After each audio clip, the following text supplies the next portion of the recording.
I am here with Alan Zweig, and he's the director of the documentary film Coppers about cops.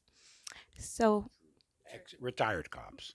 retired cops. Well, why did you end up choosing cops as your subjects, which you usually make pretty personal films? So, why that subject matter, first of all? Well, I mean, I tried to, I could say, because everything I tried to do that was personal was rejected, but, well, or I could not say that. But you know what?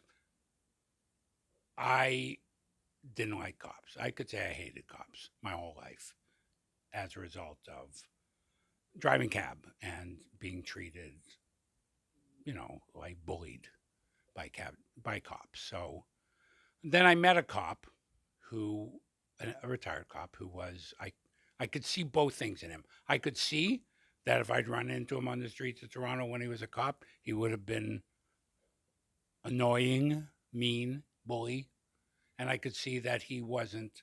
I even told him when we met, I don't like cops.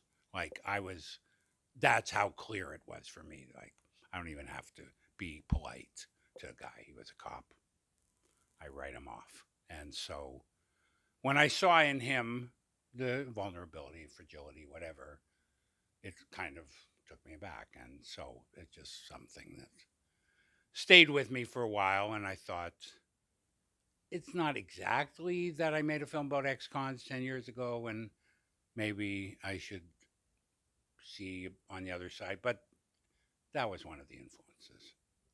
And, why do you think, of course, they're retired cops, so they're able to share stories a little bit more freely, but why do you think they were willing to talk to you and be so candid? I never can answer that question. Like I sometimes people, I mean, I think the people that were most broken, they do feel like they have a message. They do feel like they want the world to know and they want other cops and they want, even there's other issues like with the WSIB, the workman's compensation. There's all kinds of issues around basically society in general.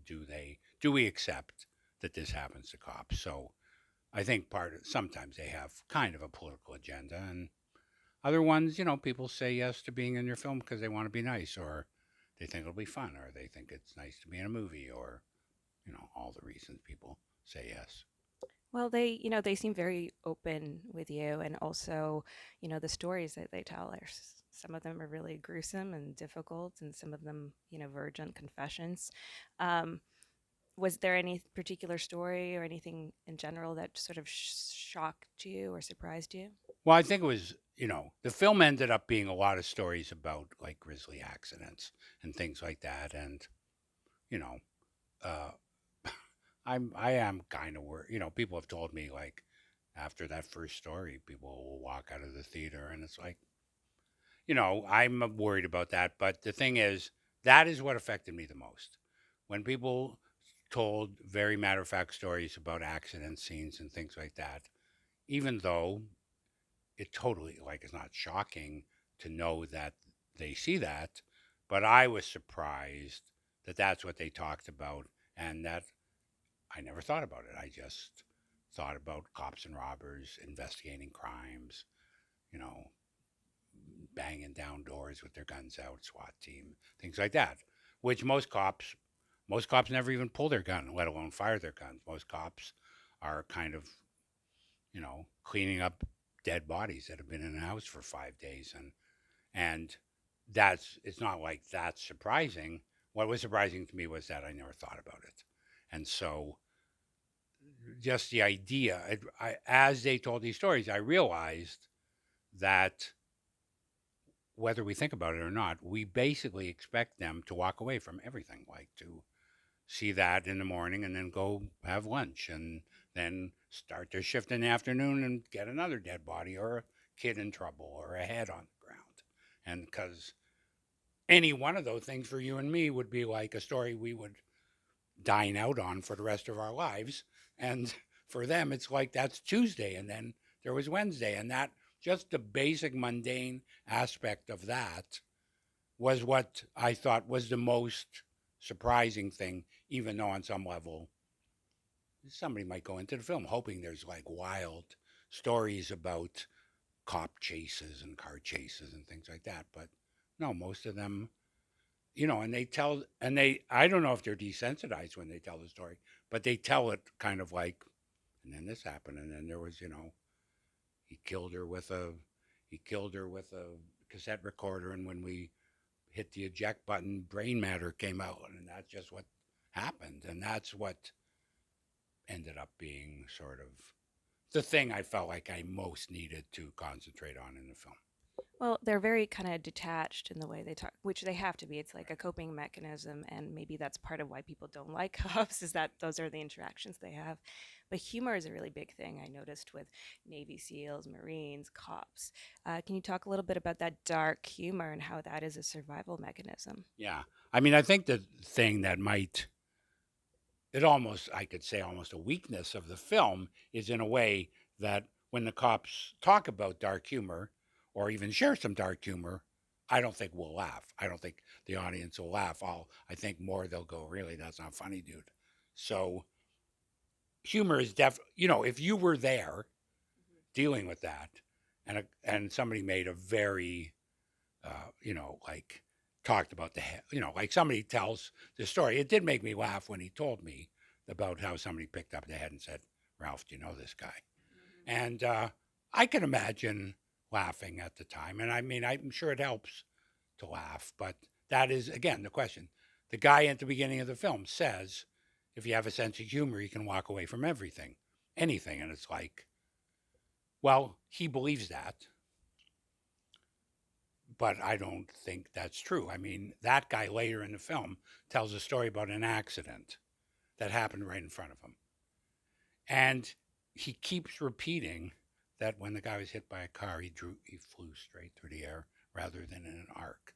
Like he can't, that's the most important memory he has of like literally in front of him, a guy got hit, flew through the air and died. And his fascination is kind of like another detail, like, uh, did he fly straight because he was holding two bags and he never let go? And, like body trajectory becomes this area of fascination. So, yeah, I think that it's clear that they can't see these people as human beings or they couldn't do their job. But the question is, does it have, does it reverberate through their lives or do they literally get rid of it?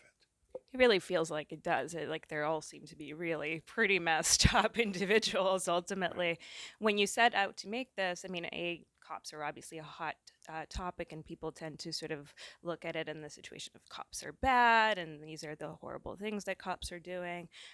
This is obviously not quite the direction that you took with the documentary, but did you have a particular point of view that where you were sort of looking to explore?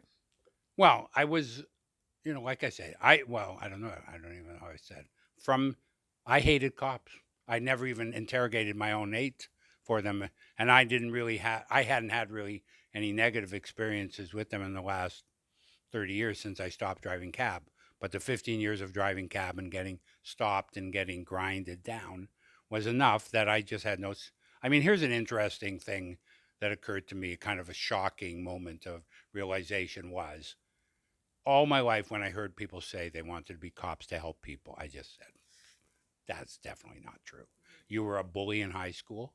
You found out there was a good job for a bully and you took it. And now I'm meeting people, and again, they're telling me that same thing. And I can see the vulnerability in them. And then it occurs to me, or they did start out that way. And 10 years later, they're all bullies. And I met them, they're bullies. And I thought, you're always a bully. So when you think about the fact that maybe that bully that you met last night who put his hand on you and controlled you and talked to you like almost a robot, that was an 18-year-old kid who wanted to help people and this is what the job did to him, then it might change, and again, whatever. Like that's the whole thing is nobody knows what, we have that about everybody. What does that person do? Why would they do that? Like we don't really think too far about what people's jobs are. But cops are somebody that we're exposed to all the time, and there's a lot on the news about it. And there's 24-hour PD and all that stuff. You can watch cops arresting people 24 hours a day, and we have an attitude. And yeah, I thought I could maybe like screw around a bit with that attitude. And one thing that I mean, it's consistent in a lot in your maybe all your films, but your voice is part of it. Even this one, even though this one is maybe a little bit more removed than your usual, why do you feel it's important to keep your voice in the documentary? I don't think it's important. I always try to take it out as much as I can, but it's just how I do it, and I've never, you know, it took, I made a few films doing that before somebody told me we don't like that. Like that's why you got negative reviews from me all the time because I really don't think you should have your voice in there because you're breaking some documentary convention or something. I was like, really? But not enough people hated it me doing that for me to stop doing it. It's just what I do. Now I could rationalize it in one way, which is, when you interview somebody and you say, "What did you have for breakfast?" and they say eggs, a normal person will say, "Oh no, go back, take my question, put it into your answer." I had eggs for breakfast today. Whenever you do that, it sucks. It's like now they're actors and they're just robotically. And so that was over the years, I've had people, particularly starting with the ex-con film, have people say, "How do you get such, intimacy and trust and all this from people?" And it's like, I don't know. I don't have their trust. I met them 5 minutes ago. Like trust, I think that's a big misnomer that people use. Like, why would they trust you? I think maybe I get out of the way of them feeling like they're being interviewed. And I think of the interviews I do kind of as scenes in which I'm an off-screen character. And to this day, it is kind of weird. This strikes at the heart of my whining that I've been doing for the last 20 years about documentary, which is that it's not seen as filmmaking. Like that's my style. Like style, people personal style is celebrated in fiction film, but in doc, it's like, dude, that's a mistake. Well, aren't rules meant to be broken? Is not the whole point? Yeah, no, I know, but I'm saying I'm surprised. 20 years. This is like my 10th film. I still get people say I don't like jump cuts, or um, you didn't use enough B-roll, or don't you know you're not supposed to do that? And it's like, no, I didn't know that I wasn't supposed to. I didn't know and now that I've learned I'm not supposed to, it's too late. It's like, this is what I do. That would be way too hard to do that thing I'm supposed to do.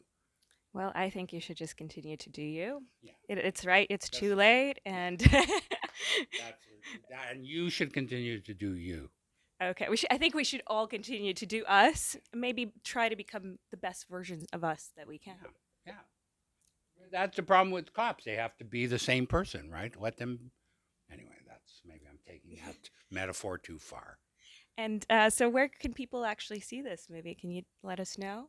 Well, in Ontario, you can see it on TV Ontario. In the rest of Canada, I actually don't know. Although I'd love it to travel a bit. Maybe it's in a couple of festivals. There's a couple of festivals it's not in. We won't mention them. And yeah, I don't know. I really, this. I was interviewed this morning, and somebody said you should show this in schools to kids, and it's like, you know, there's no mechanism to do that. There's no distributor that's going to take your documentary that isn't educational and like, but yeah, Well, maybe that's a new rule that we should break yeah, or establish. yeah. Well, don't you guys have a first weekends festival thing that travel through the country?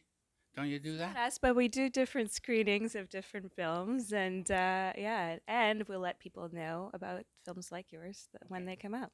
So thank you so much for talking to Yeah. us about your film, Coppers, and it's definitely a different point of view and a different sort of light on cops and what they do. Well, thanks, Alan.